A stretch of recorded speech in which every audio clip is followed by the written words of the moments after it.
Chapter 5. They tumbled back into the scientist's messy study. In their hurry to avoid being spotted by the mystery satellite, they fell over in a dirty jumble of spacesuits that were once but no longer white. The bottle is closed, Cosmos informed them. You have been brought back to your terrestrial home, the beautiful planet Earth. Cosmos, you are the most amazing and intelligent computer ever created, said George, who knew how much the supercomputer enjoyed a compliment. While I suspect you are flattering me, replied Cosmos. His screen turned rose pink, as it always did when he blushed. Nevertheless, I find your statements to be consistent with reality. As soon as he had gotten to his feet, George started to wriggle out of his spacesuit. And now lay on the floor, looking like an empty caterpillar cocoon after the butterfly has broken free. Eric was carefully wrapping up his pieces of precious moon rock, still wearing his spacesuit, when they heard footsteps outside the door. Quick, hissed Eric. Hide your spacesuit. George bundled it into the big cupboard in the corner of the study. The air was full of floating fragments of dust, brought back from the moon. Hello, called Eric in a rather high voice. Susan, is that you? After the last adventure, when they had very nearly not made it back from a distant solar system 41 light years across the galaxy, Susan, Annie's mom had banned the kids from accompanying Annie into space. Hello, yes, it's us, said Susan. She didn't come into the study, but walked past into the kitchen instead. The sound of dumping feet announced that Annie was back too. It was very cool, she cried, flinging back the study door. Dad, can I have a skateboard for my bird? She stopped in surprise. Why have you got a spacesuit on? She asked. Why is George here? Shh. And her dad quickly. No, you haven't. You have. Have you been into space without me? She glared at George. You went to the skate park, he said sweetly. It was very cool. Much cooler than the moon, I should think. Annie looked like she might erupt. Eric just looked baffled, as he thought the kid was speaking broken and he had forgotten to plug in his translator. I've got to go, said George. Darn time. Bye, Annie. Bye, Eric. Bye, Susan. As he dashed out of the back door, Susan called after him. Don't forget, George, you're coming to the lecture with us tomorrow evening. We've got your ticket. The next day, as arranged, George went over to Annie's house because Eric's lecture at the university. Annie was not pleased to see him. How was the moon? She asked angrily as they strapped on their bike helmets. Actually, no, don't tell me. I bet that it was totally stupid. You went to the skate park, protested George with Vincent. You didn't ask me to come. You never said, Annie muttered, hopping onto her bicycle. You never said you liked skateboarding, but you knew I want to go to the moon. More than anything, it's the place I most want to go to in the whole universe. And you went without me. You are not my friend. Even though George knew there was something very unfair about the way Annie was behaving, he was something for a reply. Why was she angry with him for doing something with Eric when she was busy anyway? Doing something fun with the Vincent, the son of the film director. But George couldn't ask her that. Instead, he just circled monotonously on his bike in front of their houses until Susan came out, carrying a large cardboard box that she balanced awkwardly on her handlebars. Come on, you two, she said cheerfully, deciding to ignore the fact that Annie and George looked really fed off with each other. Together, the three of them rode toward the center of town. For several centuries, of Met Department had been located in a grand building on a narrow street in the heart of Old Foxbridge. But as they turned off the bike path to ride down the street, they found it was so full of people that they had no choice but to get off their bikes and push. Who are all these people? Asked Annie as they tried to shove their way through the crowd. Asked Annie as they tried to shove their way back the way through the crowd. Let's leave our bikes here, said Susan, pointing to a bike rack. I don't think we can get any closer to the department with them. They knocked off their bikes, then sidled toward the crowd of people toward the entrance. A flight of steps led up to a pair of glass double doors with the columns on the other side.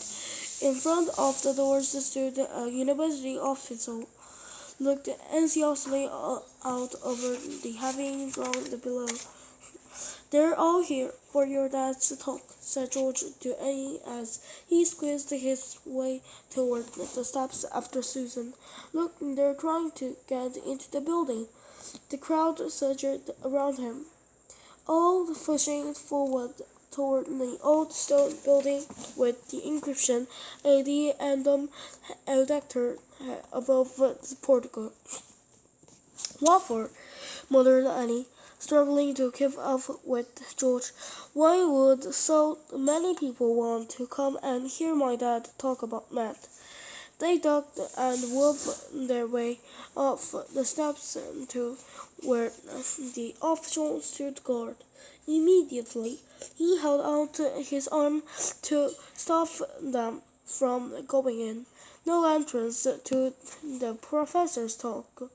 He snapped, excuse me, said Susan politely, but I am a Professor Belly's wife, and this is his daughter, Annie, and her friend George. We've come to help set up the hall for Eric's talk.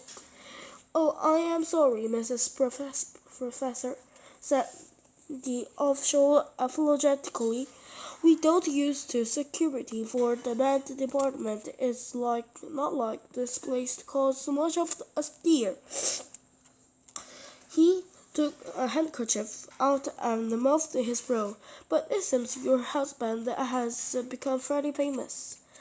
As Susan and the two children turned to look at the waiting people, they heard a sudden commotion from the back of the crowd.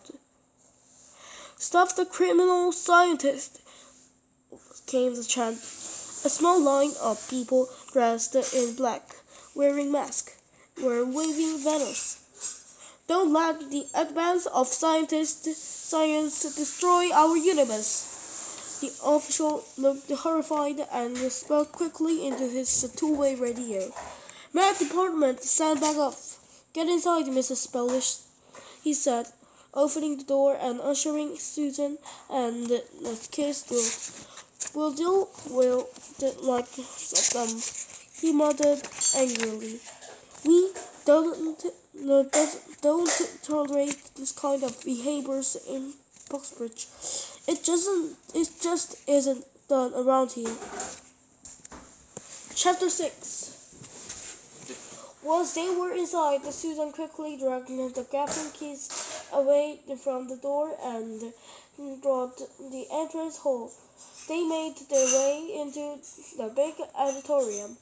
Ignore what's going on outside, but put one of these on every seat, Susan said calmly, giving them each a small cardboard box containing dozens of pairs of dark glasses. Everything was nearly ready for Eric to take to the stage and give his very first public lecture as the new professor of mathematics at the ancient and very brilliant University of Oxbridge.